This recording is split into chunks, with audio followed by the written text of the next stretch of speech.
கடலை சுற்றி சுற்றி வரும் ராட்சச திமிங்கலங்கள். எப்படி ஒரு பாதுகாப்பா?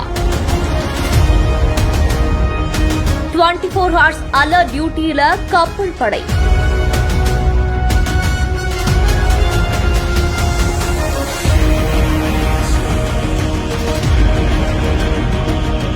புதிதாக கட்டி முடிக்கப்பட்ட பாம்பன் ரயில் தூக்கு பாலத்தை நாட்டு மக்களுக்கு அர்ப்பணிக்கிறதுக்காகவே ராமேஸ்வரம் நரேந்திர மோடி வர இருக்காரு. இலங்கையிலிருந்து ஹெலிகாப்டர் மூலமா மண்டபம் ஹெலிகாப்டர் இறங்கு தளத்துல வந்து இறங்கி சாலை வழியா புதுசா கட்டி முடிக்கப்பட்டிருக்க பாம்பன் ரயில் பாலத்தை திறந்து வைக்கிறதுக்காக பாம்பன் போறாரு. ரயில் பாலத்தை கொடியசைச்சு திறந்து வச்சதுக்கு அப்புறமா சாலை வழியா பாம்பன்ல இருந்து ராமேஸ்வரம் ராமநாத சுவாமி கோவிலுக்கு சுவாமி தரிசனமும் செய்ய இருக்காரு. தரிசனத்துக்கு அப்புறமா ராமேஸ்வரம் பேருந்து நிலையம் பக்கத்துல அமைக்கப்பட்டிருக்க கட்சி கூட்டத்துல கலந்துகிட்டு கலந்துரையாடவும் இருக்காரு. பிரதமரோட ஒரு நாள் சுற்றுப்பயணம் காரணமா ராமேஸ்வரம் தீவு பகுதி ஃபுல்லாவே 5 அடுக்கு பாதுகாப்பு போடப்பட்டு தீவிரமான பாதுகாப்பு பணியுமே நடைபெற இருக்கு. ராமேஸ்வரம் தீவு பகுதி முழுவதுமே தனுஷ்கோடி, முகுந்தராயர் சத்திரம், பாம்பன் மண்டபம் உள்ளிட்ட பல்வேறு கடற்கரை பகுதிகளில் நீரிலும் நிலத்திலும் போகக்கூடிய இந்திய கடலோர காவல்படை அதிகாரிகளுக்கு சொந்தமான ஹோவர் கிராப்ட் கப்பல், இந்திய கடற்படை